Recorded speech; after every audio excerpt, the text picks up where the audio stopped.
Hey there, my flesh and blood friends. So we have quite the task in front of us today. In today's video, we're going to go through every single Silver Age legal card. That's right, the commons, the rares, the tokens, as it may be, out of Compendium of Rathe, anything that's going to impact Sage in today's video. A huge shout out to our channel members for supporting what we do here. If you want to get involved with the channel and the Dice Commando community, please consider joining as a channel member. Remember, these videos are only possible with your support. You can show that support with a like, a subscribe, and by leaving us a comment and sharing your feedback. Community first, and go Commando. Hey there, my flesh and blood friends. Welcome back to the channel. Thanks for tuning in here on your Flesh and Blood Monday, and goodness willing, it's still going to be Monday by the time we get done doing today's cast, because that's right. Oh, buckle in, my friends. We're going to go through all of the cards from Compendium of Rathe that are, legal in Silver Age, because that's what the set's supposed to do. This is our baby for all you budgetkins, and even if you're not, because you gotta play it. You gotta play it in the Pro Tour, as it may be, Pro Quests and all that. So buckle in, kids, because we're gonna go through them one by one. And I wish I could tell you this is gonna be a short one. I actually don't, because I'm not even gonna lie to you. Not gonna be a short one. We're gonna go through every single one. So you see the filter there. We are filtering on the set for common, rare, basic, and tokens. And that's right, we're going one by one. So I've been talking enough already, because let's be honest. So I got to start with this one. Number 4, actually it's, not number 4, but the fourth one in, but it's the Shamanic Shin Bones, which is Null Rune Boots for the Bruce. So, cast those bones accordingly, as it may be, okay? But we have Buzzard Helm. When this defends, draw a card, then discard a random card. If it's 1/6 attack or more is discarded the way, it gets +1 temper. I like it. For the right hero. Zero reason for, in Silver Age context, zero reason for Kayo to not run his helm. But fair enough. Okay, predatory plating is actually really, really, really strong for basically everybody. Instant destroy this and gain a resource, but activate it only if you control a card with 6 or more. So the reason this matters, and by the way, it has Guardwell 2, so, it's got 2 on it, but then it doesn't pop. It's not like a Blade Break, it's not a Temper, it stays around, so you block 2 and then you get this. The reason this is really good is, let's be honest, a lot of us were running, if Barkbone Strapping, right, the vast majority of us were expecting to get 1 off of that. In their, not, you hope for more, but like in terms of like deck building planning, you're hoping for 1 in terms of your curve. Oh my goodness. And if you're on, certain heroes, seems pretty good. And run Skira Strapping. If you pitch a card with 6 or more, Expel Void, Arms, whatever.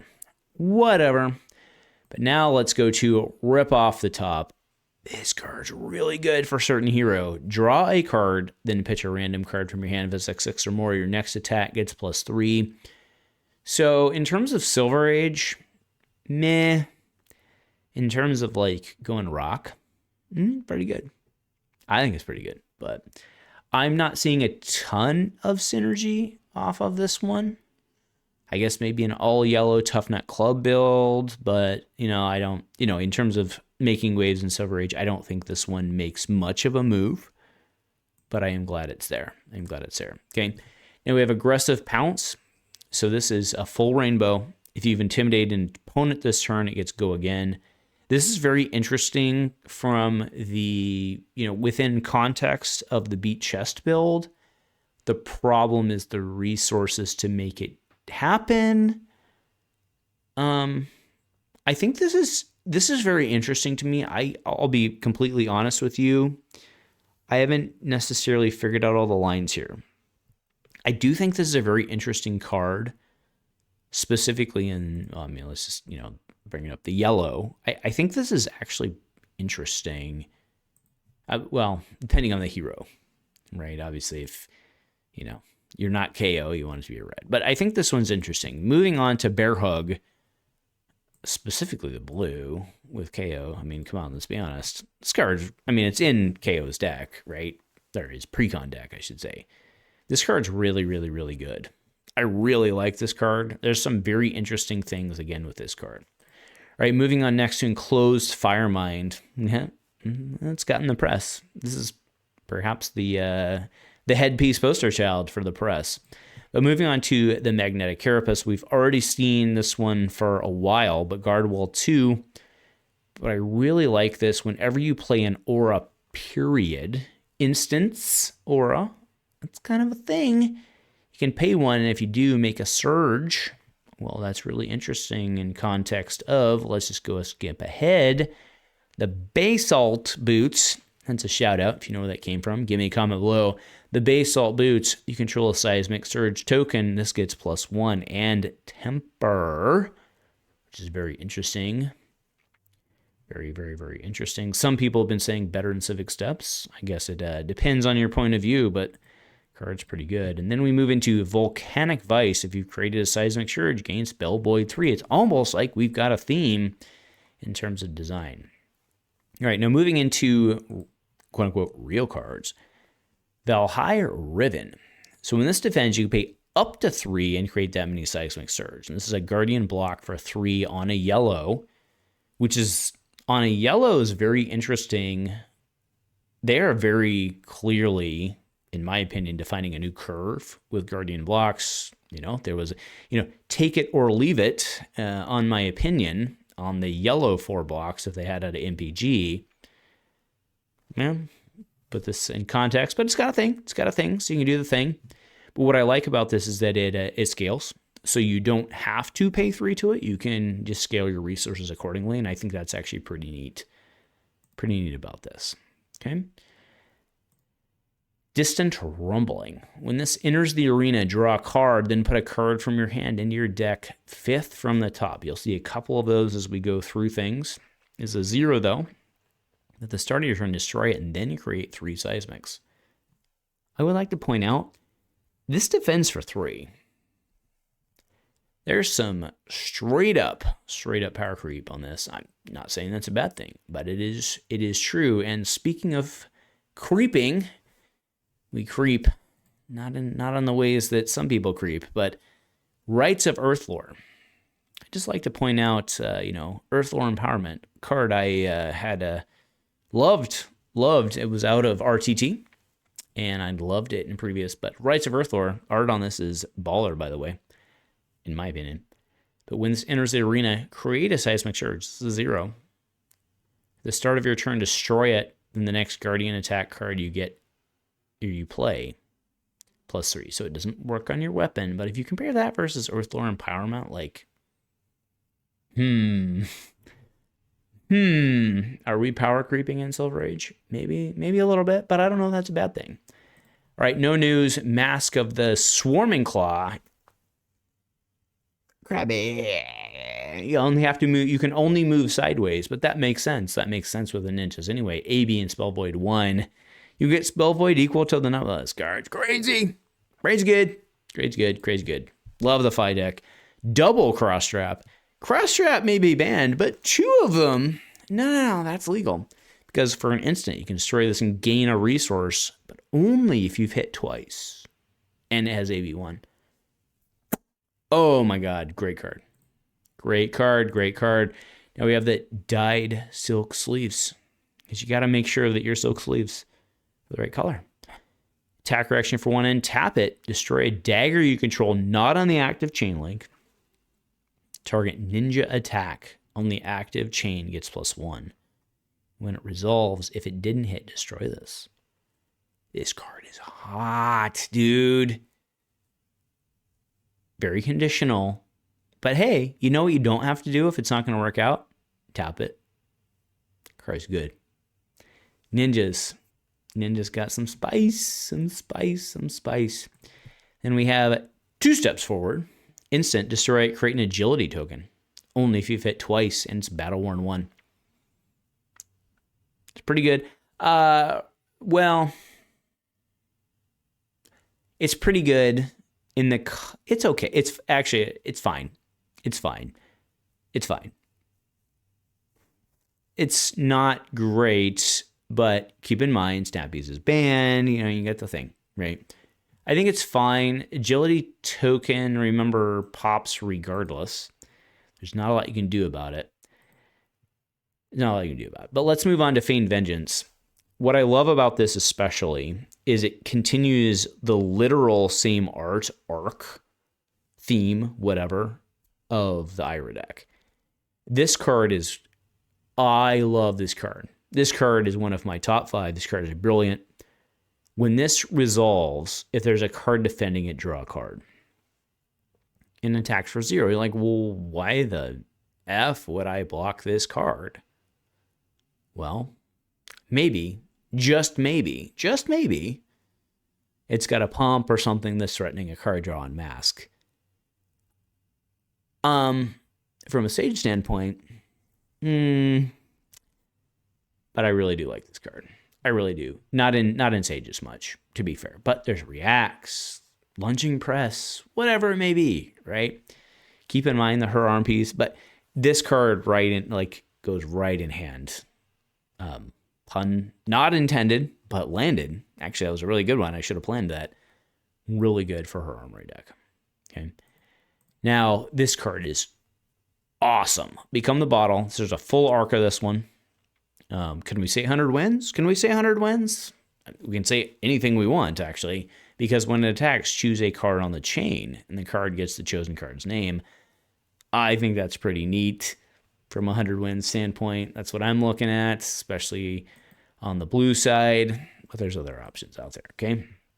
Become the Cup. This one's very interesting because as you play this, choose a color and it gets a chosen color. Now, there's been some people like, oh, this will get double bonuses from, Prismatic. No. I mean, at least I don't believe so, right? It only becomes the color you choose, right? So it's red. The one we're showing right now, for example, is red.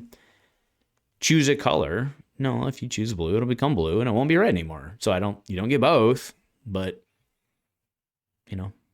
nice try. Right, next we have, we'll just do these all together for saving my ergo clicks. The Helms, well, not the Helms, the Unities. I mean, this is like a Decimator play, right? Seems like a Decimator play. And anything else you have seems reasonable, but seems like a Decimator play to me. So as we move into the Warrior stuff, let's, I said it'd be here for a while, so we got to do that prior to the Warrior cards because I'm not super happy. And to be fair, when, you love a class, you want them to get the best, right? We've seen that from the Brutes for years, but not the best. But either way, we've got the Unity equipment. I actually do think the Unity equipment is okay. We move to Rend Flesh. Until the end of the turn, when every sword hits a hero, can remove a +1 counter. If you do, they lose 2 life. So blue, which is what is the redeeming quality of this card, but it very clearly fits into something. I mean, sure, counters are out there, but this card very clearly is in a pending state for what we may get in the future.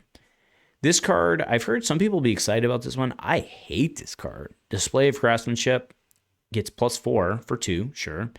Weapon's been sharpened, get a +1 counter on it. Great. I don't see the value. I'm sorry.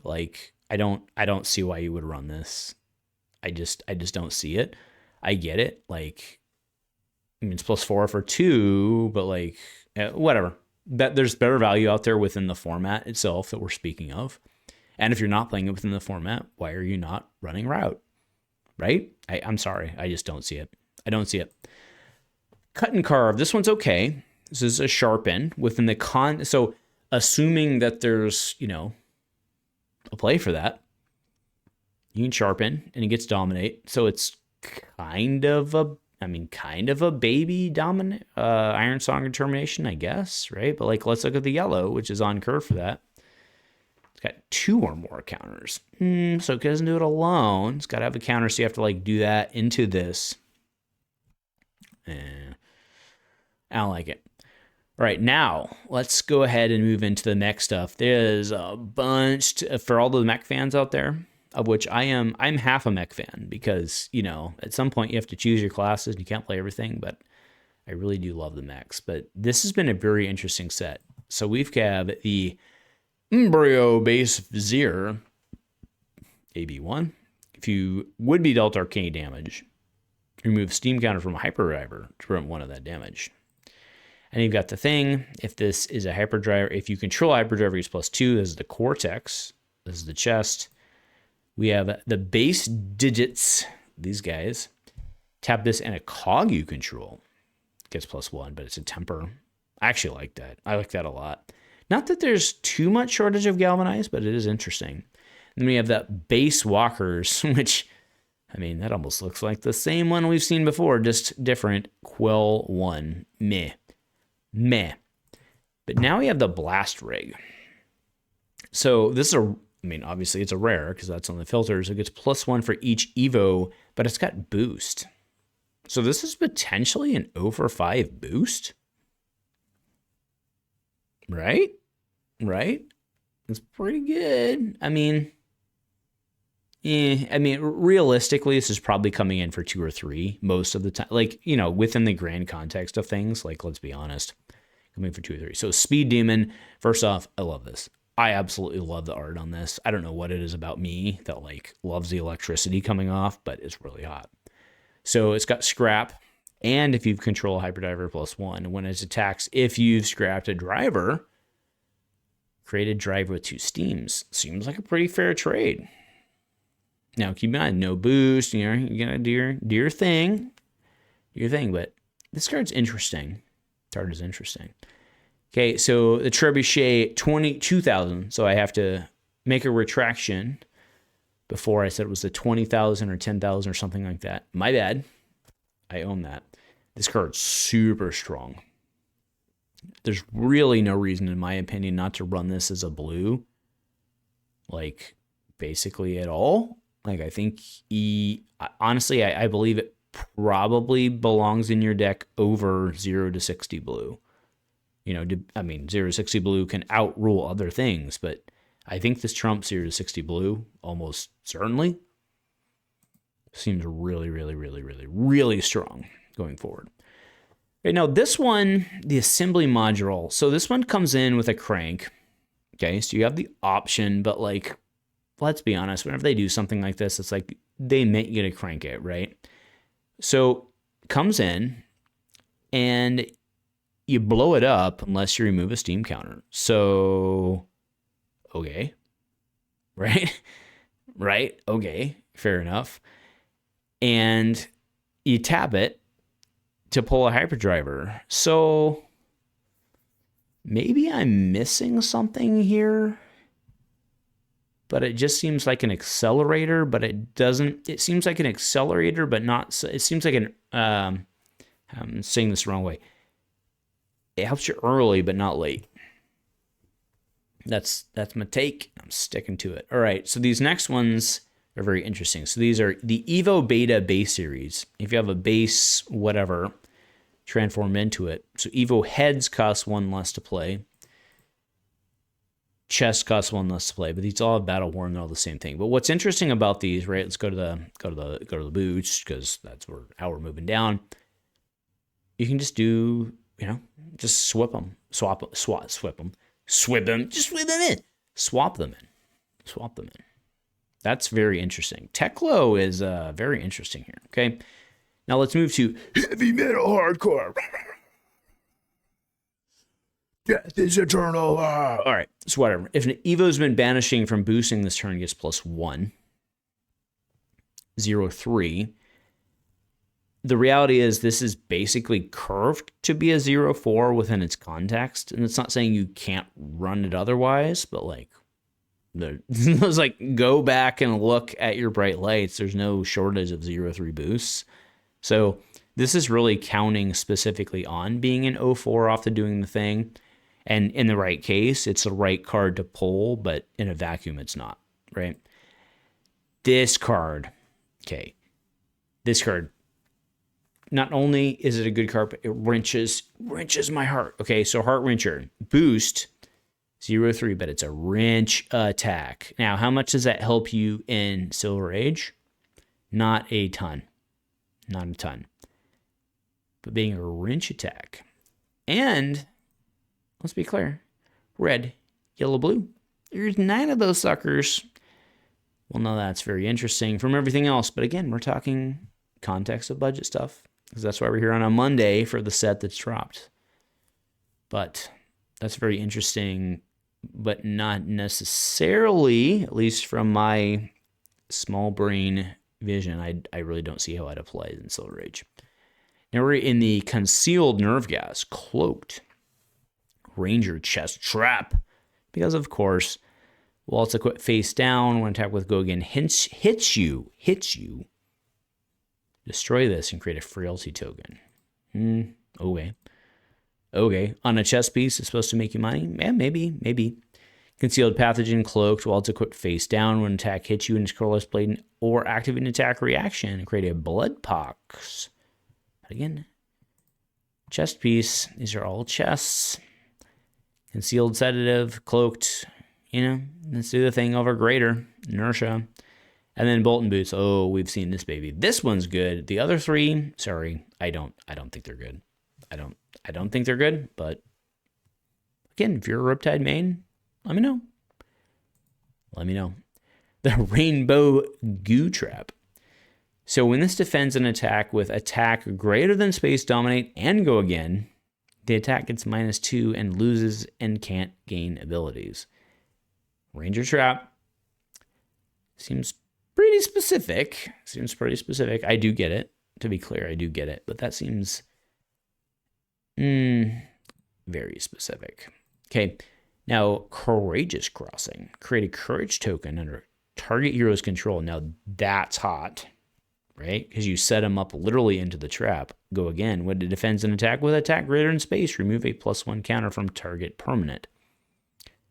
But at the very least, it triggers. You got to worry about that extra attack that's coming at you. But that is very interesting. Okay, so we then move to Frail Swing Line. Create a Frailty token under target hero's control just out of the gate. Go again when it defends an attack with attack less than its base. Controller discards a card. Whoa! That card's good. Triggers 1 damage. Whoa. Of course, they have to not be buffed, to be fair, but that seems pretty good. Okay, Quickening Sand. Create a Quicken token. Go again with defense and attack with go again. Tap the target hero or ally. Meh. But again, cards like this will gain value, or I should say they'll gain use case in the future. The Spellbane Trap, full rainbow. Your next arrow gets +3 and go again. When it defends and the attacking hero is dealt arcane damage this turn, create a Spellbane Aegis token. Right? Just keep in mind that just negates one, but I like it. Action Trap though. Red, yellow, blue. Just to keep in mind, the blue also is a 2, right? So in terms of defending, it's pretty cool. Okay. Utility. Right? Utility. All right, let's move into, oh my goodness. Are we really going to do Runeblades? Runeblades are a thing? Oh, Runeblades are a thing? We're going to do that. All right. Helm of Might and Magic. Sounds like we're playing Dungeons and Dragons right now. But Blade Break and Spellblade 1 on the head. Sure, why the heck not? The Runeblade Robe. Destroy this and a Rooney. Prevent the next Arcane and AB1. Because who needs a chess piece AB1? I mean, I don't think they were anyway, but why the heck not? This card, oh my god. Beckoning Haunt. I would just like to remind everybody that Malefic Incantation Toss costs this many. That would be a goose egg. So for an action, double X what you're retrieving and a resource. Destroy this, and you can return target aura with X from your graveyard to your hand. And it defends for 2, and I can just, recur arguably one of the most, let me choose my words carefully. It's a very, very, very, very, very, very, very, very, very strong card within the format. Now, I'm specifically talking to Malefic, but there's other options. But I'm talking about Malefic specifically because it's really freaking good. Really good. All right, let's move to the Blackstone Greaves. If you've dealt arcane damage this turn, it gets +1. Sigil of Suffering's a thing. Okay. Not too shabby. This one's really good. Sigil of the Sulfade? Why not? Sulfade. All right, whatever. When this enters or leaves, you can banish another aura from your graveyard, and if you do, deal 1 arc. It's almost like it goes with Malefic. Oh my goodness. And others as it may be. Now, Runic Fellsong. Hey, it's flow. It's flow. But when it attacks at a, popper level, you can banish an aura, and if you deal 1 arcanic from target hero. Or 1 arcane, not 1 arcanic, but 1 arcane, you get it. This one's very interesting. The art on this is like very evocative of certain themes, but it's Weeping Battleground. You may banish an aura from your graveyard, and if you do, deal 1 arc to target hero. Well, that's a D react. So, to be clear, it's not that this is bad, but like, look at the other ones look at the other generics, or not generics, look at the other class base that class has. You're not running this. No way, not running this. All right, moving on to the Wizards, the Shroud of the Fate Watcher. So I do love the art on this. It's really good.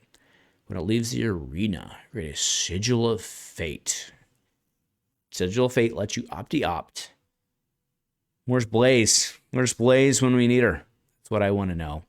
The Robe of Resourcefulness. When it leaves the arena, gain 2 and Blade Break 0.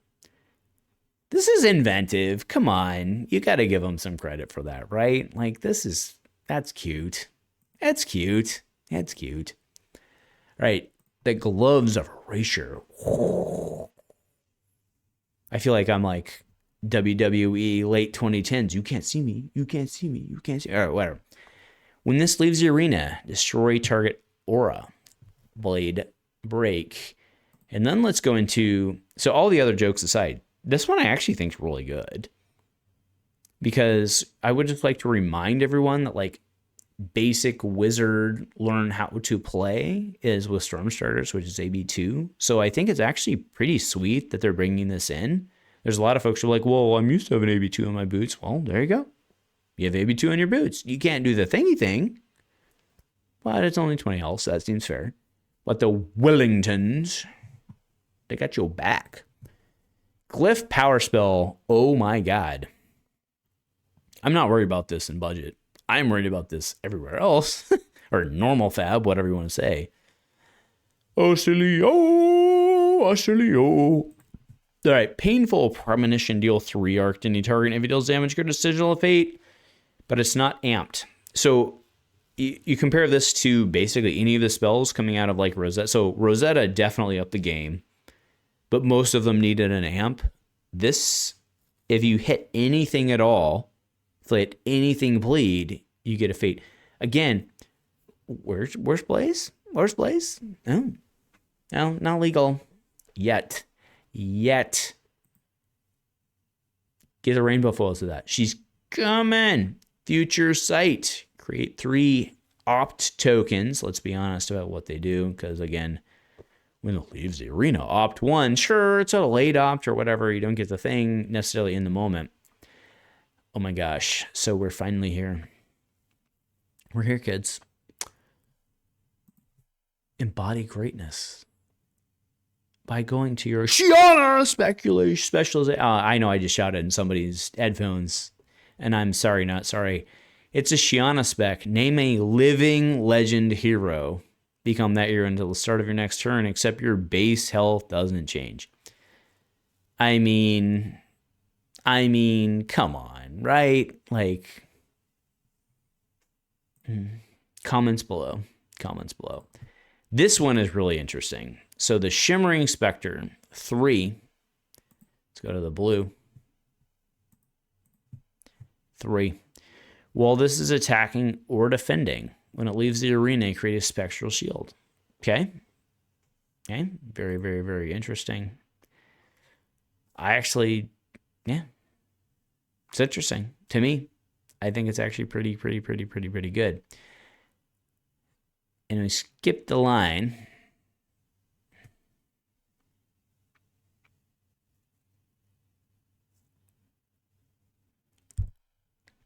All right, moving into Illusionist, we have Silken Shroud. She's just blindfolded, but when it's destroyed, create a Ponder. And then you have the ones Vigor. Then you have Symphony and the Slippers. And I want to pull this one up. If you think this isn't going to be on hashtag FabFeet, if you get that, comment below. You're an OG if you get that. All right, now Shimmering Mirage. This card, only in blue. While it's defending, when this link resolves, banish it, and you can play this Combat Chane. This is really, really, really hot, but it's only Combat Chane. So on the surface, this looks, I mean, and not to say that forcing them to close the chain isn't like really, really, really good, right? But, you know, if I'm a Fi, for example, you drop this on my first chain, second chain. If you were smart, you'd probably do on the second one so that I'd already committed enough. But like, I'm not going to let you get 10 value off this. I'm just going to close the chain, not get my Phoenix Flame off of it or whatever, right? But that in itself has value. This card is really good. And I also highly suspect this card is going to be amazing in Rainbow Foil. But that is just my suspicion. Right now we move into the power of a make-believe. And if you want to talk to my son and, you know, he's 5 and the ability to make believe stuff, well, we can do anything now, can't we? All right, so this is a 3-drop, but it gets +1 for each card with 6 or more defending it. And when it's interesting, it doesn't have Phantasm as Mirage. It's kind of fun, right? Which I like, because you can't use it to popper. So it's like the invert, you know, because you can't, you know, poppers, or you can't use an Illusionist attack to do a popper, and they've maintained that. I like it. Okay. Then we have Shimmering Spectre. While it's attacking or defending, when it leaves the arena, create a Spectral Shield. It's a full rainbow. So the red comes in at a 6, but it also has Mirage. But when attacking or defending, create a Spectral Shield, which means you can do the thing, and then it pops out, and then attack with it if you're Enigma, or if you do like those kind of things. Well, let's move into the assassin stuff. So the Graven Cowl, what's in your graveyard? So all of these will let you buy them back for 2 silver, which again, at a overall large standpoint, not great, but we did get more contract stuff. We did. Okay, so you've got the cowl, but it's when equipped from anywhere other than a graveyard, put a -1 counter on it. Okay. Blade Break 2. Then you have the vestment, same thing. You have the gloves, same thing. And you have the boots, same thing. But keep in mind, though, that all of their powers combined gives you 8 armor in this format. But then you move into Mist Hunter. To keep in mind, from Dynasty, we've got a large number of things that give you the silver. They give you, well, I shouldn't say the silver. They give you the opportunity to get silver. We have Mist Hunter, who apparently loves to hunt down all of those just super amazing Mistveil heroes in Silver Age, which is, you know, just the one. Then we have excessive blood loss. No one likes that. No one likes excessive blood loss. This is red cards. Not too shabby. Then we have Knife Through. So I really do like. The other ones I was kind of being sarcastic about, but Knife Through I really like. If you hit with a dagger, it's go again. What's hot about this is a 0, right? So let's talk Uzuri specifically. So you dagger with Uzuri, because, I mean, come on, they're not going to do that. Then you come in with the blue, coming for a 1, you're threatening the flip. And if they don't, it's got go again, and you can try it again. I like it. I think it's very effective. I don't think it's quote-unquote good. I think it's like correct. I like it. Okay, then we move on to the Bard thing. I mean, you know, shout out to the Bard people, and I'll take dislikes for moving on so fast, but I mean, it's not really relevant. Okay, now we move into the Necro. You discard an ally and destroy it. Draw a card, go again. That's pretty freaking strong. Blade Break 2. Oh my goodness. Let's move on. If an ally has been put in your graveyard, it gets +1. And this says Temper. Reach beyond the grave. Battle Worn 1. Destroy it and return an ally to your hand. Then discard a card. Scuttletoes. Instant for 2. Untap target ally you control. Destroy at the beginning of the end phase. Okay, whatever. But it's got AB1. So you can pack it and then do the thing, all right? Now let's go to Beneath the Surface. This art is phenomenal. Okay, Watery Grave. While this is defending, when it's put into your graveyard from the arena, turn it face down. So you can't use the yellow. Well, that doesn't seem very good. Oh, wait. It's a D-react for 5. Oh, that's interesting. Yeah. I mean, I think within the... that'll never see play in the light of day in anything other than Sage, but I actually think it's playable. All right, Man Overboard when it attacks. Oh, by the way, hashtag disclaimer. I'm probably going to get something wrong over the course of today. Just throwing it out there. I knew kids do like that stuff. So just let me know. But Man Overboard, when it attacks, discard an ally, and if you do, it gets +1 and go again. So this becomes a 4 go again as a red if I do the thing. Honestly, though, from a Gravy Bone standpoint, the blue seems pretty decent. Moving into Tentacular Toll, turn up to 3 allies face down, and then create that many gold tokens. I think in the context, so I get it, but I think in the context of Silver Age, I think this card is hot garbage.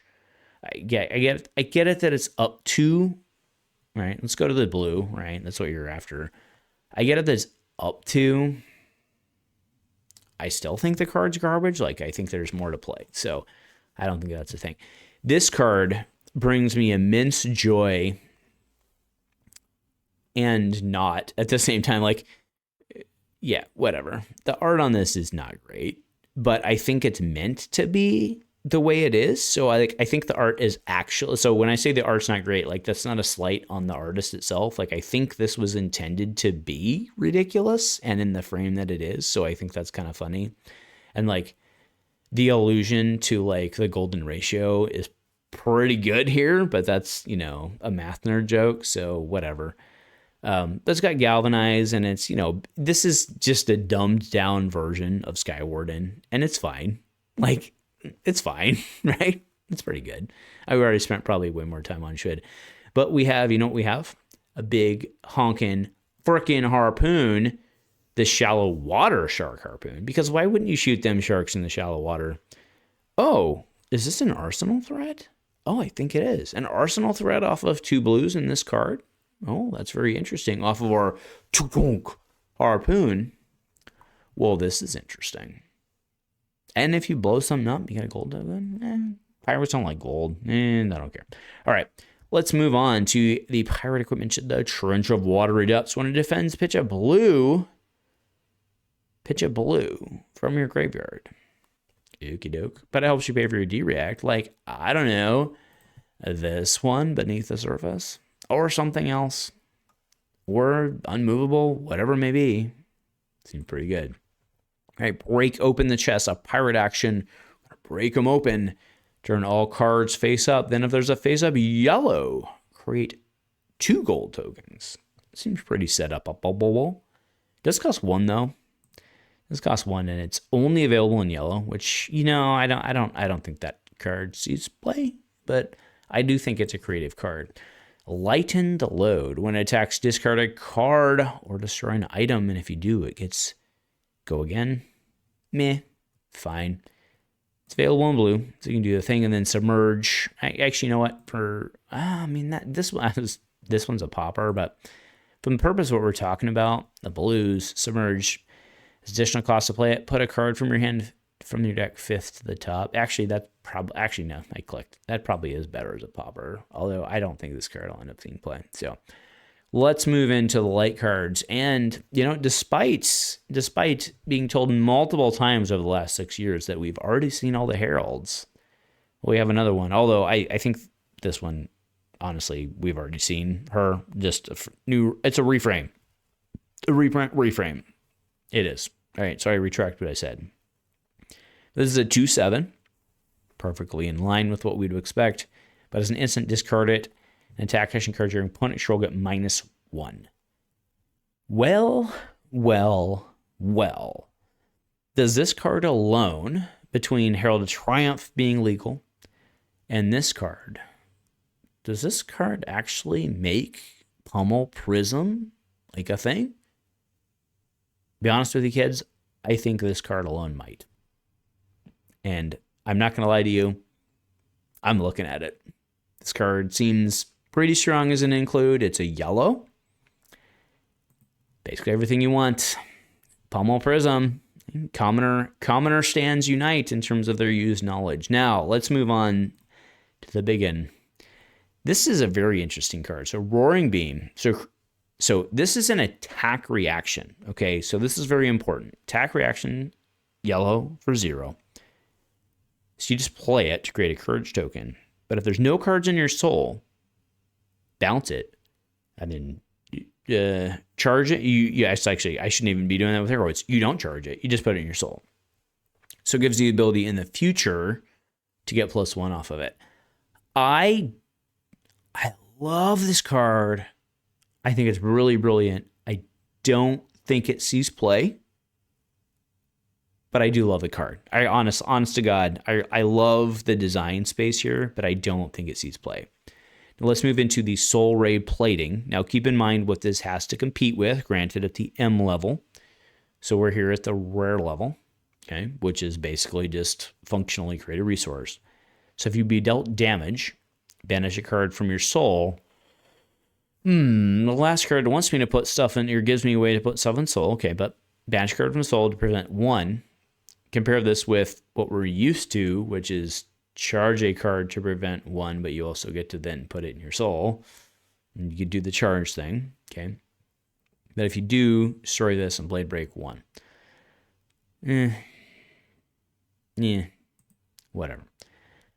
whatever. I don't like it. I don't like that one. So Blessing of Themis. Go again. When it enters the arena, name a card, turn all cards with that name and banish zones face down. I think that's neat. Whenever a card with that name is banished while this is in the arena, turn that card face down. At the start of your turn, put it into your soul. I like all the effects. I mean, to be clear, there's a number of decks out there that run rainbow stuff. But I don't think any of those decks are problematic enough to need this. However, this is here for when it is, but it's only specifically to light class. Okay, now let's go into Duty Bound Blitz. Play this only if a yellow card's been put in your soul this turn. Go again. Oh my God, that's a 0/5. That's a 0/5, and only defense 2. I mean, I get it, but it's interesting because, you know, given where everything, I mean, it's light, so it's not Boltyn. I know it's got Boltyn on it. It's not Warrior, it's light. So I get it, right? You got to be very, I get it, especially because you have to remember that the new Luminaris is a rare, right? So you could Herald, it hits, goes into your soul, you do this, seems fine, right? Seems fine. But 2 kind of sucks from a Boltyn standpoint. But again, in the general context of actually designing a game, I get it. Next, we have Soul Bond Beliefs. This is a light action attack. Oh, it's a 0/3/3. But when it attacks, reveal the top card of your deck, but it's yellow, put it into your soul, and this gets +1. But it's not a charge. Why? Why couldn't it have charged? I don't know. All right, Pound of Flesh. Seems to be a podcast or a video cast or vlog or whatever I'm familiar with. Pound of Flesh, shout out. Right, each hero banishes a card from their hand, and each hero who didn't banish a card with 6 or more this way loses 1. That's pretty neat. I don't know that it's worth a full card, but I think that's pretty neat. Okay, considering you also are feeding yourself at the same time. And from a Vincent standpoint, heroes who lose health, we don't get anything. Oh, we do get things from that? Oh, okay. That seems pretty good. All right, Deep Recesses. The Deep Recesses of Existence. Runegate 4. Oh, well, that's ambitious. That's ambitious with a Runegate 4. When the chain closes, you can banish this face down. If you do, for each hero who has lost health this turn, banish a card. 3/6 with 4. But, I mean, It's a blue. Like, I mean, that is a blue, right? Like, I don't think that's good, but yeah, let me know. Let me know below. Moving on to the shadow equipment, the Embra Forged. I think that's right. Embra Forged, whatever. The Gauntlet, what you see across the screen right now. If this would be put in your graveyard from anywhere and send, banish it. Oh. Temper 2, Blood Debt. Ooh, that's... I don't know. Moving into Engulfing Shadows. This card I like. Okay, so if it'd be put in your graveyard from anywhere, banish it, it's got Blood Debt. So, I wonder who's using this one. I don't know, the hero on it. Fair enough. You better not screw up and not be able to banish something and die, but I mean, that's kind of her MO, right? But Engulfing Shadows. Let Man-Sant tell you how to use that one, baby. Right, moving on to Depths of Despair. So this is an 7-drop. 3 for 7, nothing special. But if it when it defends, banish it when the combat chain closes. Blood Debt. Okay. Just a 3 for 7 that you can casually play. But, I mean, who's going to casually play that in there? Especially, I mean, Chane be gone. So, yeah. All right. Fasting Carcass. The next red action gets go again. Let's keep in mind here that this does scale. So, clicked wrong. Let's go ahead and pull up the yellow. That next yellow, right? So, you've got the color arc. It's pretty hot. We've seen that be very successful in the past. Okay, let's pull out the blue. Next blue gets go again, and then Blood Debt. I mean, you've got Mauve Skies. You've got a lot of options. I don't think this card plays. But, it's got Blood Debt, so you can do the, if you can play a Blood Debt from you get it. You get it. There's options. I think that in a raw scenario, no. All right, Siege of Strength. Interestingly enough, seen this one. Okay, this card is very, very interesting to me. So arc bending. So when this attacks, if a lightning or elemental would deal damage, instead it deals this +1 and then lightning bond. So this is an arrow 1/5. So it's almost like we've seen arrows similar to this. I'm very interested in this because of exactly what I was talking about a couple weeks ago from the Shiver Lexi build, where you can stack the pings. I'm very interested in this card. I'm actually very interested in this card. Is it good or not? I don't know. But it fits right in line with exactly what I was talking about. I took some flack for it, and you know what? I love y'all. Okay. Moving on, we have the Verdant Tide. Elemental Runeblade. For 1, until the end of the turn, if you'd create 1 or more tokens, create that many +1. Well, that's stackable. And then Earthbond, if Earth was pitched to play it, create an embodiment of Earth. Well, that's a lot of defense for the next turn, but you got to predict that, and kind of fits in with the toughness token, in my opinion. Okay.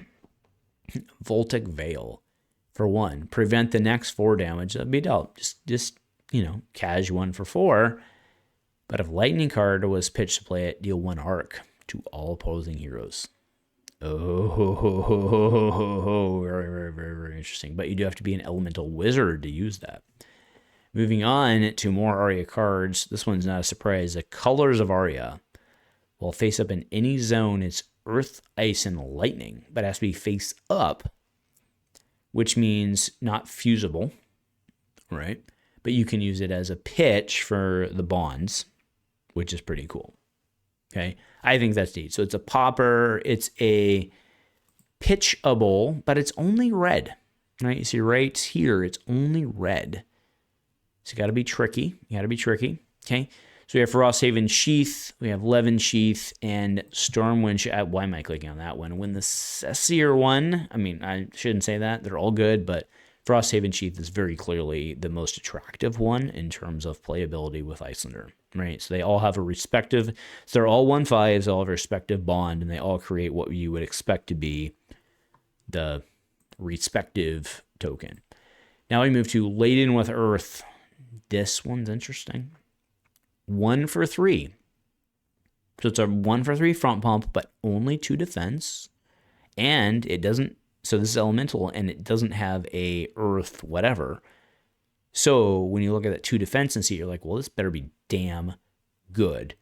Okay. But if an earth is pitched to it, create an embodiment of earth. So you look at the value of that, it's fine, but it's conditional, also dependent upon what the deck is playing, because this itself, right, is not a fusible card. So there's an opportunity cost in that.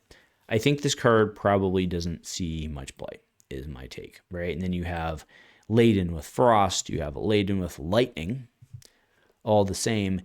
The difference is, as we land on this one,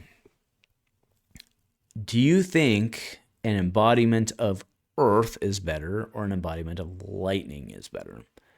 I have a very clear opinion on where I think this card might be okay, but again, to be fair, this card is actually still not a lightning card, so not fusible. So I take that with a grain of frost, as it may be, with laden with frost. All right, let's talk flow. So this is a chorus of rotwood.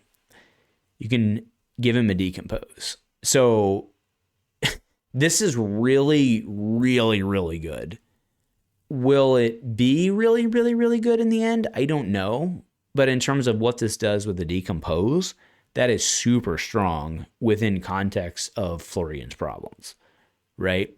So you just, for one, you play this, you move yourself ahead,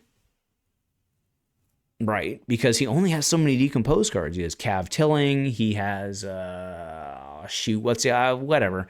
He's got another one, but he's very, very, very limited. Cav Tilling's really the best one. So this one's really strong in terms of moving him forward. Unfortunately, it's not create a rune chant, create a rune chant, create a rune chant. Well, I mean, and by unfortunately, I mean probably if the rest of us fortunately, right? You get me. But you also get me of my point that it's create 4 with air quotes tokens. Okay. Now we move to Sowing Thorns. Oh, it's our favorite feet first wizard. She gains a health, then she can decompose. Well, there you go. Banish 2 earths, end an action. If you do, you can search your deck for an earth aura with cost less than the health you've gained. Reveal it, then shuffle and put it on top. Well, the health you've gained this turn would be Uno. And this is a 0 drop. Well, interesting. And also, if you look at the art on this, it's pretty good. And by pretty good, like, this is going to be cold foil at some point, right? Jump pack 4? Maybe? Actually, to be fair, with the way that colors work, this might actually look better as a rainbow foil. I think that's fair. All right, moving on. So we've seen the Lignum Vitae, the helm, but now we have the limbs. If there's 4 more earth, it gets +1, blade break. So for a while, I was learning Verdance. This was back in the days. I was playing the helm because it would help me to sack it to get things for decompose. Well, guess what we just got? And you're like, oh, but there's not good into value if you're not using it, if there's not 4. Who cares, man? This feeds the engine in our very constrained situation. Now moving into doubling season. Ooh.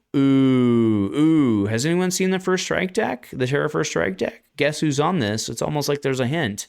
So for 3, while it's face up in any zone, if it would gain attack, it gains that much +1. It's almost like flourishing and all these things fit into. This card's hot. Is it good? I don't know. But like, great design, right? We can appreciate that. Moving into Oath of Oak. Create 3 embodiments or 2 embodiments or 1 embodiments as it may be. But it is Earth, but it's only 2 defense. I don't think it sees play. This one, though, Sprout Strength. Your next attack, it's +1. Next attack, it's +1. Next attack, it's +1. That's interesting. Can someone out there tell me why this matters outside of flourishing? Like, that's the only play I can think of in my head. But maybe that's just straight up the play is to like, maybe it's just a straight up like first strike deck boost card. I think that's the only one that matters. But again, we will timestamp this B because we're way in. Let me know. All right, let's move into how we have to consider, are y'all friends? The Monolith of Gautia. Choose one or more. Destroy frozen ally or equipment or item. Oh, and we did ice things, so we feel so much smarter than you. Locked it in. All right, Frostspike. This one's taken so much flack. So much flack. Create a Frostbite token, but it's an ice wizard. So it would effectively, if from Arsenal, create 2. Open arms. Okay. Now, there's been some discussion here. This is interesting, actually. I do want to talk this. So it says, create a Frostbite token in an exposed head, chest, arms, or legs. So we will, of course, as we always do, wait for the rulings to come out. But this doesn't say target. So you should be able to play this as an ice card to generate. You should be able to play it regardless, right? If it said play in target zone, I believe you would have to have an empty zone to do it. But even if they're full up, you should be able to do this and have it quote unquote fizzle, but you'd still have the ice card having been played and you still have the instant having been played. So I do believe that to be true. I believe it to be true. There is another relevant card that we'll run across later where it says target, but you can't do, if there's no target, you can't do it, but that doesn't say target. Anyway, you get it. Shattering Grasp. This is cool art, by the way. I like this. This is going to look hot in cold foil, right? Most of the time we're like, not most, many of the times we look at a card and we're like, oh, it's going to look great in rainbow foil. Even though we in our heart want the cold foil, I think this one's going to look great in cold foil. So action, destroy it. Destroy target frozen ally with Battle Worn 1. Well, that seems pretty good for someone who has a problem. I mean, all the Guardians do, but now let's go to Channel Galcia's Cradle. Oh my gosh, so much words, but you know, that's what we've come to expect with the Aria type cards. When this enters the arena at the start of your turn, freeze the ally, item, or equipment, and then channel ice. So you can basically keep it locked down, and we know how channel works at this point. Okay. Moving on to being smarter than you, because I defend with above rate cards. We have Conquer the Icy Terrain. When it hits a hero, they can pay 2. If they don't, destroy a frozen card. Now you do have to freeze it first. It's still 3/7. Defense 2 though, but ice, that's okay. Put on ice 3, freeze up to 3 target allies. Do we honestly think this is going to come up a lot? Maybe. And it gets you the draw. You know, it's like classic like Polar Blast type thing, right? Like play for, you know, or electrify, whatever. You get it. Okay, moving into Sigil of Voltaris. Oh, that's right. We're in the Lightning. Runeblade, so we're in the Lightning stuff, specifically Runeblade. When enters or leaves the arena, deal 1 arc. Beginning of your action phase, destroy this. So this card's getting Windmill Slammed into my deck because I've been playing Sigil of Lightning. I think this is better in the format. The only risk being, actually, to be fair, the only risk being that if it, you know, who isn't playing Polarity, that kind of sucks, right? They get 4 health, or net 3 health back. But I do believe this to be better than Sigil of Lightning. All right, now let's look at Strike Twice. Lightning Wizard, Azalea, deal 3 arc, and if you've dealt arc to an opposing hero this turn, you play it into an instant. That seems very, so it's like an Azalea snapback, right? That's pretty cool. And so speaking of looking good in cold foil or rainbow foil, you can't tell me this card's not going to look hashtag amazeballs in rainbow foil. Like that card's going to look amazing, absolutely amazing. Let's go to the Voltic Vanguard for an instant. So lightning equipment head, prevent the next 2 damage, but only if you played an instant. I don't think that's an Aurora card. I don't think that's a Briar card. I think that's somebody else's card. But moving on to Ion Charge with lightning instant. Till end of turn, lightning and elemental get +1 while they have go again. Do we think this is going to apply? Do we think it's going to apply in Silver Age? I don't, but I do think that Azalea is starting to look freaking scary, because this one basically becoming an Art of War and from a certain point of view, and granting go again, or an action point as it may be, on the right turn. Oh my god. Oh my god. All right, we now have Overcharge. If you played an instant, this gets +3. This is kind of neat. it's like an inverse, or it's the opposite to electrostatic discharge, right? I'll be honest with you, I don't think this card's playable. Granted, it's a lightning and as inherent go again. I get it. But like, I don't know. I mean, it always has base ones. Like if you look at, is it a blue? Like it's actually probably okay. And it actually defends for 3. Actually, I will openly admit, I didn't realize this defended for 3. This card's actually okay. It's not great. I don't think it makes its way. I don't know if this makes its way in, but it is a blue that defends for 3. 1, is this better than Heaven's Claws? That's the question. That is, ooh, interesting. Ooh, interesting. This, ooh, all right. This is good content right here while I'm sitting here talking to myself, isn't it? All right, we have Cloud covered. That's no news to anybody. The card was in First Strike. Now we're on the Haboob. This card, you know, I use the term interesting a lot, but this card is fascinating, okay? So each turn you put a storm on it and then do the thing, okay? But it basically turns your, well, kind of, it's the Jeromai Herald of Triumph in a way, but permanent. It's pretty good. All right. And Blame the Firebrand. So this card is, so this was in the Fi deck, which is pretty hot. And this card's really interesting. I don't actually think this card actually gets played in the deck. Okay, so when you get 2 or more, it gets Go Again. So that's very Phoenix Flame similar. If you get 3 or more, it basically becomes, but remember, so it becomes a brand, but you have Rainbow Brand, and at 4, it gets +2. So it would be +4, because remember, it keeps everything before, so it would get the Go Again and brand. But at link 4, I actually don't think this card sees play. I could be wrong, and I will definitely test it with my Fi deck, and I'm hugely on Fi in Silver Age, but I don't think this card makes the cut. Okay, moving on to Smoldering Steel, the art on this, by the way, if you don't think I'm going to have the art on this as a backdrop at some point, assuming I can find it, you're crazy. This card is, or the art is great. Okay, now for a warrior side, okay, he got what he got another one. It's cool.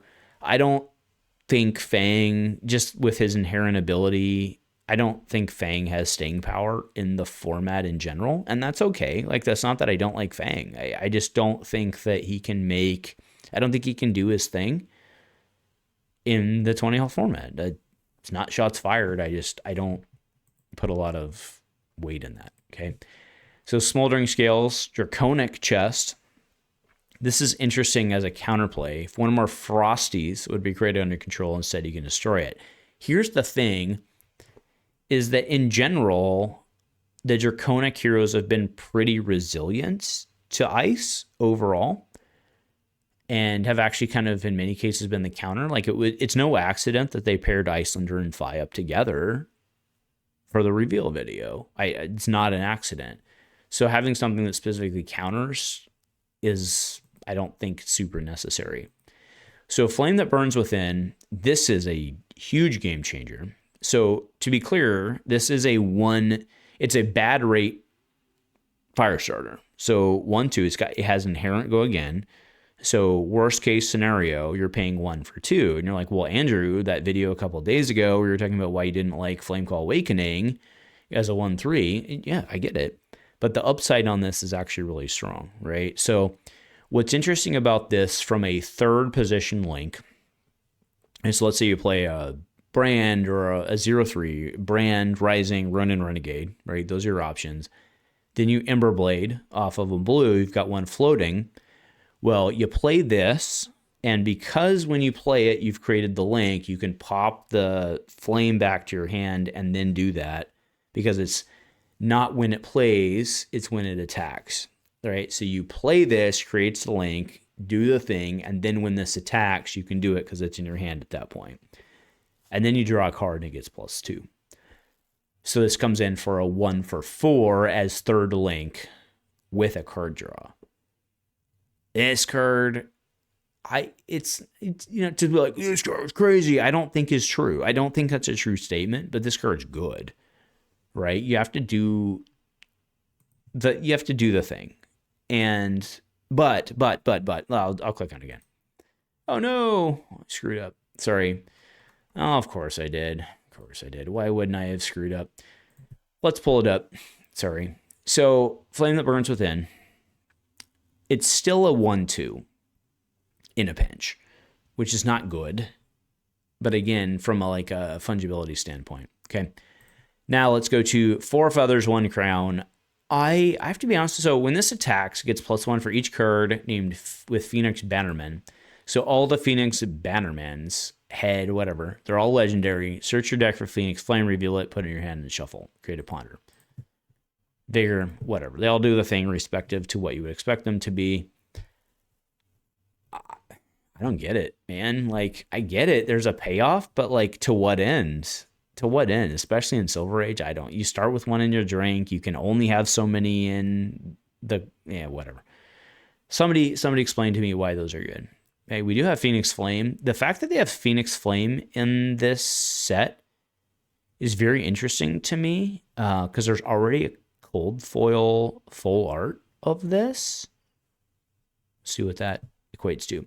Serpent's Kiss. Oh my goodness. You know there's some kids out there going crazy on this one. So New's kind of fun because she's a hero who I've been very surprised hasn't been better in this format. And I understand the challenges, but she's got like basically everything. Like on paper, New has everything that you'd want. She has onboard equipment that has Battle Worn 1 and a pop ability that's like pretty decent. All sorts of attack reactions. And this one's like right in there. So this is a stealth attack, but when it attacks, create a Fang or a Slither, your choice. If you've transcended, this is blue, create both. Okay, so you can do the whole stacky stack thing. When it hits a hero, look at the top 2 and banish one of them. So there are so many cool options on this one. I like this card. I really, really, really do. And I think again, like I said, I think she's actually underrated in the budget formats in general. But, good is good. All right, now let's move into, that's right. Oh, the Mist Veil. Let's collectively part the Mist Veil together. Parting of the power creep. All right, Wax and Wane. Choose one or both. Put a +1 counter on target blue or on target Orth Lord. And if you choose both, search your deck for an inner chi, reveal it. Oh, really? Did she need that? I would just like to point out now that Chane's banned and everyone's going to skew into fatigue. Well, there's good options to look. Shapeless form. Oh my God. Dart on this. Come on. Come on, bro. Come on, bro. This is a cold foil. Oh my God. Whenever you play an attack action card with ephemeral, choose your name. It gets the chosen name. Oh my God. Someone's going to abuse this. I don't think in Silver Age, but like, someone's going to figure this out. This card's amazing. So good. So good. All right. The Kimono of the Layered Lessons. I'm not a fan of the cloak stuff. Whatever. It is what it is. But instant, turn it face up, put a 1/1 counter. Started turn straight. Great. You get 2 block. I think we can figure that out. Whatever. Like, I think we can do better. Recede without having to pitch chi to it. I think we can do better, but I get it. Recede to Mist form. Choose Exequent with Cloaked and turn them face down. Okay. How great is that when they're all done being blowed up? I don't know. All right. Fluid Motion. We've seen this one. If you've created a card, it gets go again. I mean, maybe. I have to openly admit, you know what? I'll openly admit I don't play the Mystic heroes, especially in the true Mystic form. So light me up below. Not that y'all don't have the opportunity anyway, but Manifest Muscle. If you create a card, it gets +1. So it's a 3 for 6 as a blue, which is fine. I don't know. All right, let's go to Mistborn Protector. When this is defending, if you've created a card this turn, it gets +1. So this one seems actually, I mean, I don't know. There's a number, especially in Silver Age, there's a number of 0/3 blues. So if this is a 0/2 blue and you have to do a thing to make it special.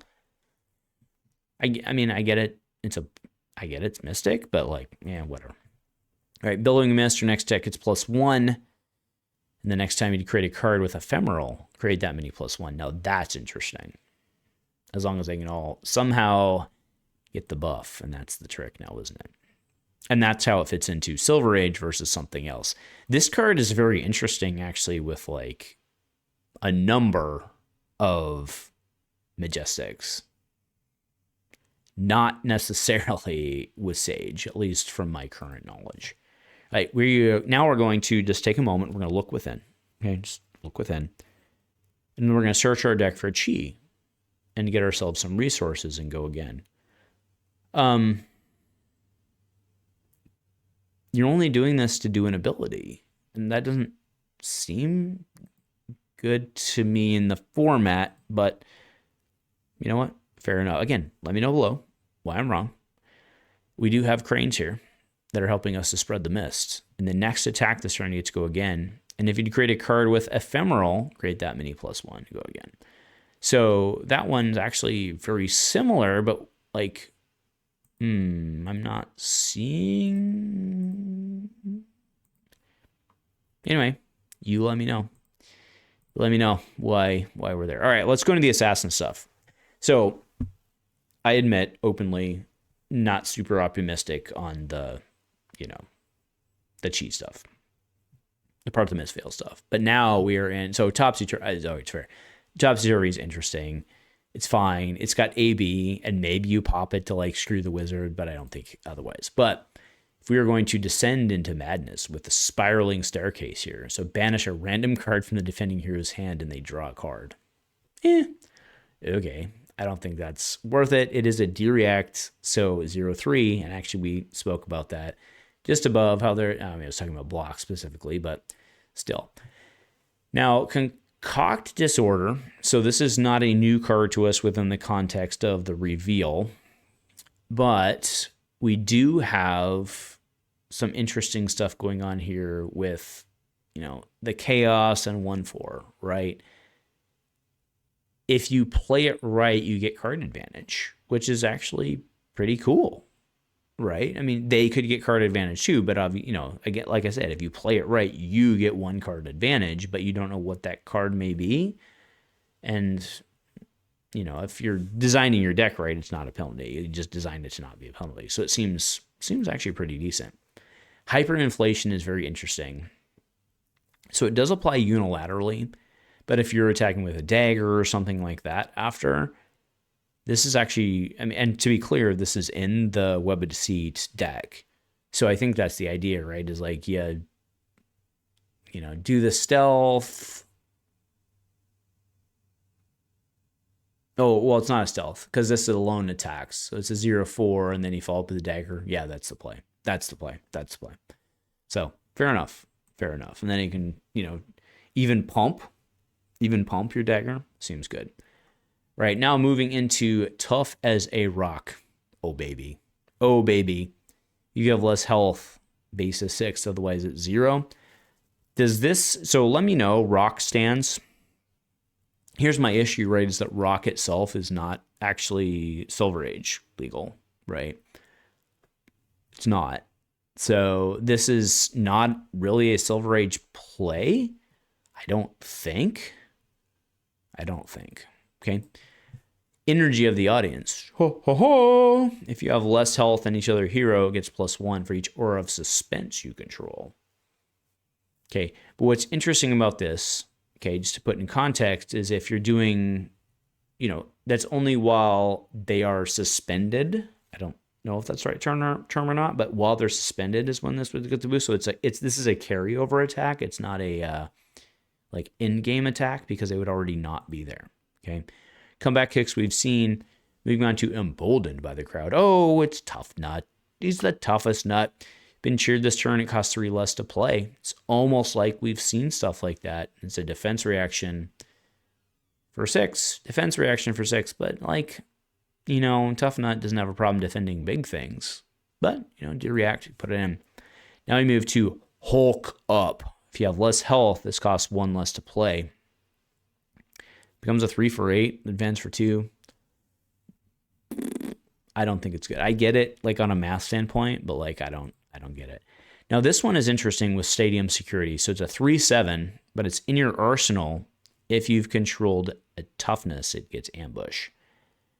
This is only, so you all know, well, maybe not all of you, but a large number of you out there know my love for Down and Dirty.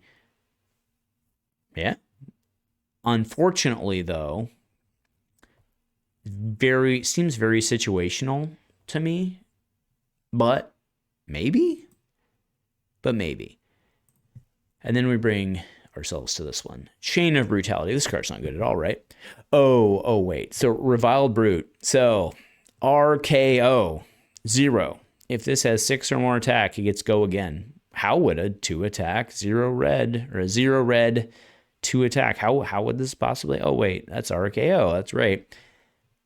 Not only does this become 6, but when it hits, it does have to hit, to be clear, but it means I have to over attack then, which means you don't have to necessarily commit. So good, bro. Oh my goodness.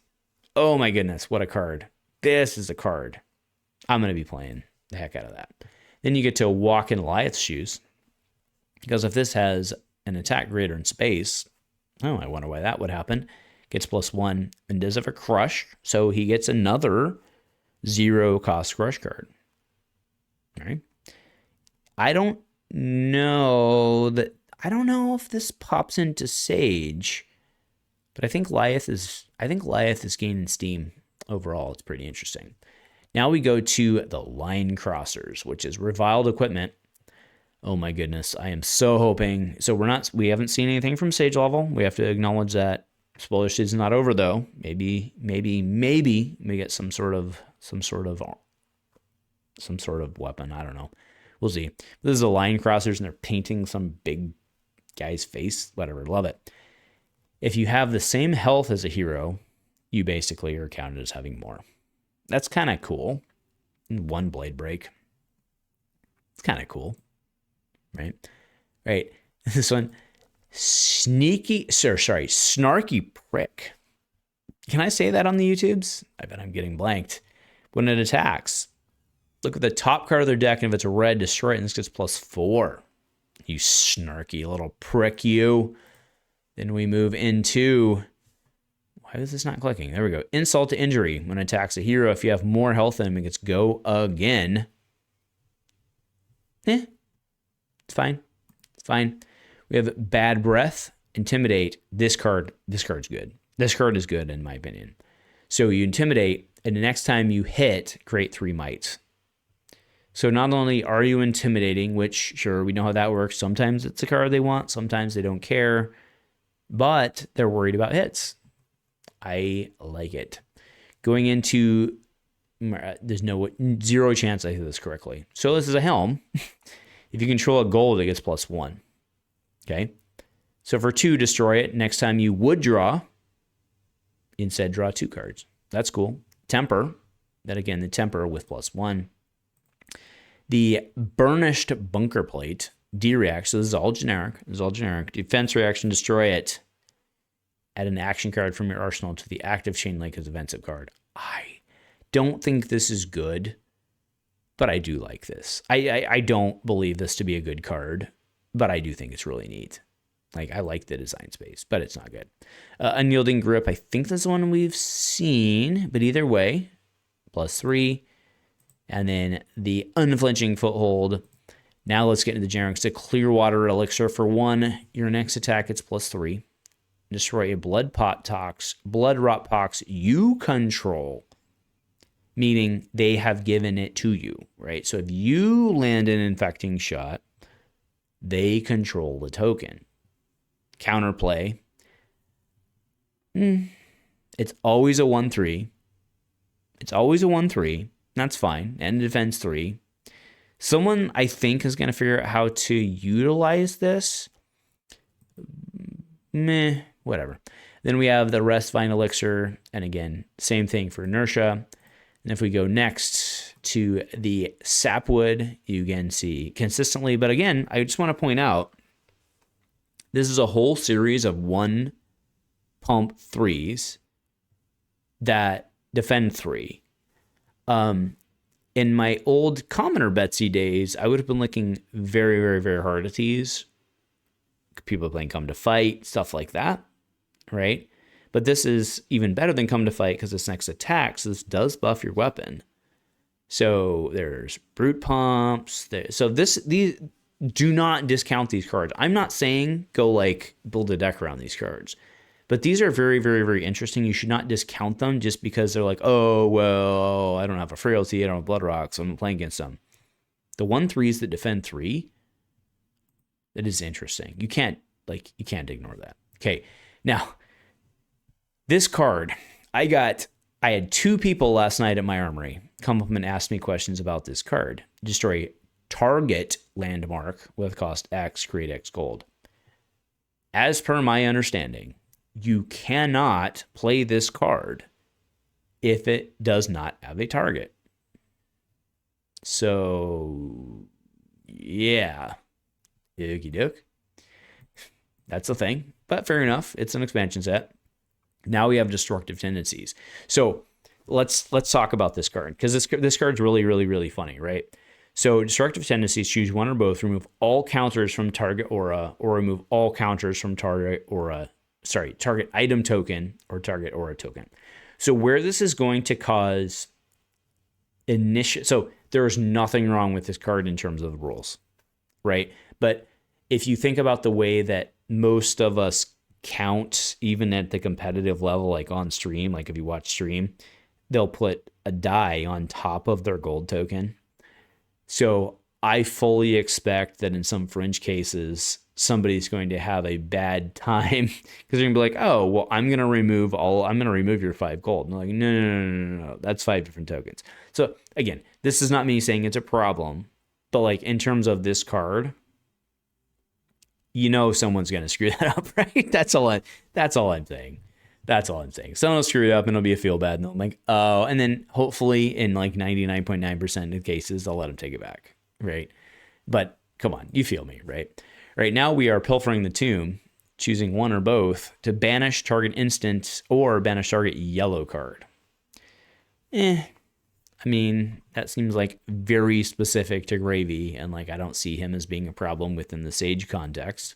Okay, now we're shattering sorcery, choose one or both. In the same vein, I can blow up your aura permanent with sigil in its name. Screw you, Azalea, or whomever else it may be, but it seems pretty targeted. Or prevent the next one arcane that would be able to target hero.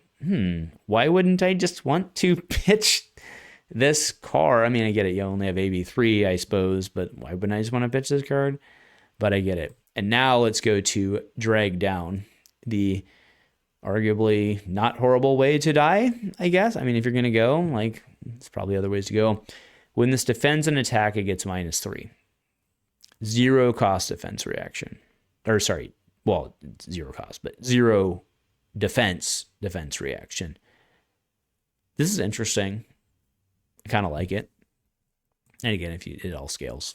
Go to the blue. So that's very interesting. Okay, so we have successfully or unsuccessfully, depending on your point of view, I suppose, gone through everything. Now, what I want to do is just recap some of my favorite cards. So this one right here, Rites of Earthlore, I really, really, really like this card. Will it be impact?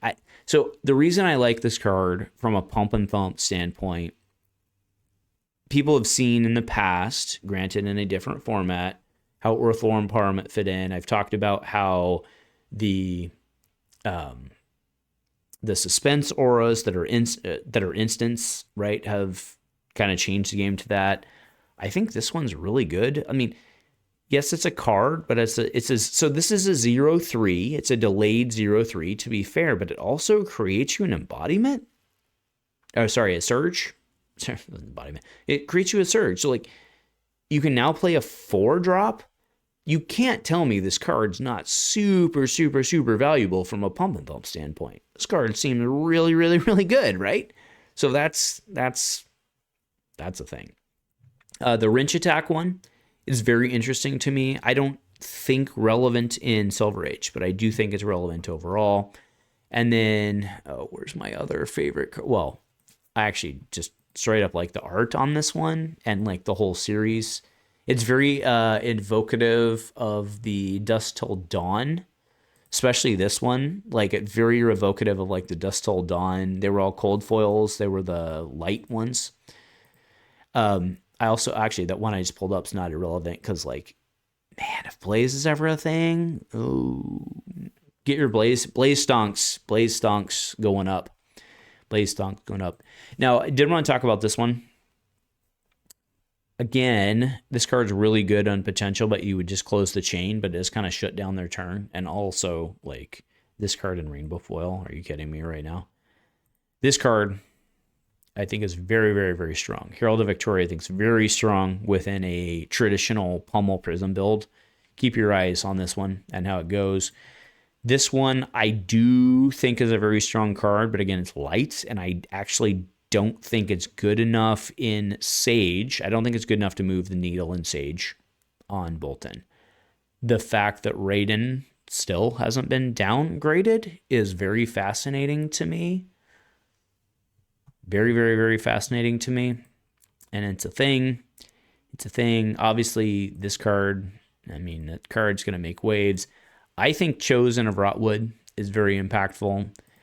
And if we go over to, you know, the ice cards, I don't know. Like, I mean, I guess is moving past ice cards because I have trauma on ice. But this card as a snapback for Azalea